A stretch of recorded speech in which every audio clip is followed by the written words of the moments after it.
Hi friends, welcome to SRS Center. I am Dr. Machan Raghavendra, BPT, MPT Neuro, E-Pain England, and dry needling specialist and specialist for treatments without surgery for back pain, neck pain, disc bulge, knee pain, and long-term pains. ఈరోజు మనము మెడ నొప్పికి సంబంధించి ముఖ్యమైనటువంటి 4 వ్యాయామాలు చూద్దాం.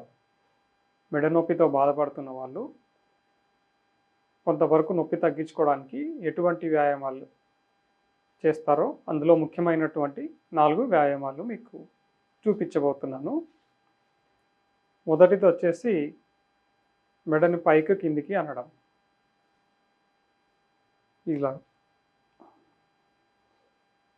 ఒకవేళ నొప్పి ఎక్కువ ఉంటే కనుక ఎక్కువ కిందికి అనొద్దండి. మీకు ఎంతవరకు అనగలిగితే అంతవరకు మాత్రమే చేయండి. ఇలా పైకి కిందికి, పైకి చూసినప్పుడు మీరు సీలింగ్ని చూడాలి కళ్ళతోటి.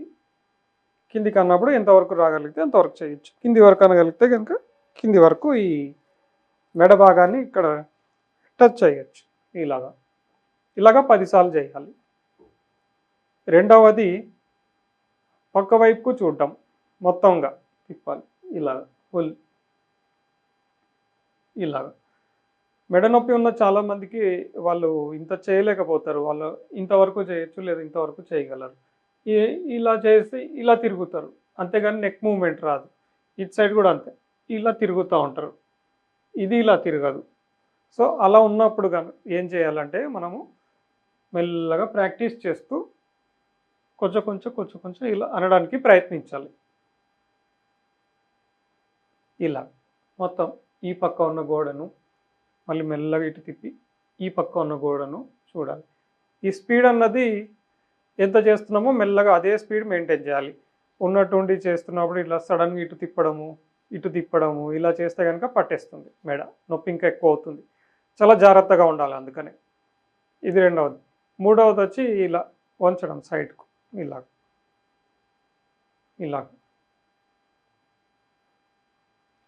ఎంతవరకు వస్తే అంతవరకు సైడ్స్కు బెండ్ చేయడం.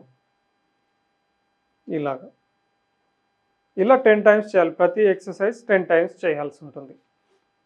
నాలుగవది వచ్చేసి భుజాలను పైకి ఎత్తడం, దించడం.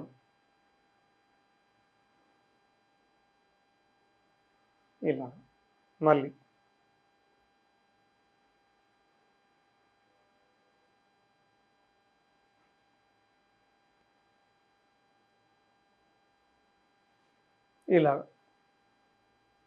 ఇలా చేసుకుంటూ ఉంటే ఈ ఎక్సర్సైజ్ ద్వారా కొంతవరకు కండరాలు మెడ దగ్గర ఉన్నవి బలపడి నొప్పిని కొంతవరకు నివారించుకోవచ్చు. సో ఈ ఎక్సర్సైజులు ఇవన్నీ నేను చెప్పినట్టు అవగాహన కోసం మాత్రమే. ఈ ఎక్సర్సైజ్ అన్నదే కంప్లీట్ ట్రీట్మెంట్ కాదు. ఏదన్నా కొంచెం ఇబ్బందిగా ఉన్న వాళ్ళు ఇవి ప్రయత్నించవచ్చు. నొప్పి తగ్గకుండా ఉన్నట్లయితే వెంటనే మమ్మల్ని సంప్రదించి తగు టెస్టులు చేసుకొని ఏ ప్రాబ్లం ఉందో అది ఎందుకు వచ్చిందో చూసుకొని దాన్ని ట్రీట్మెంట్ చేసి తగ్గించడం జరుగుతుంది. Thank you friends.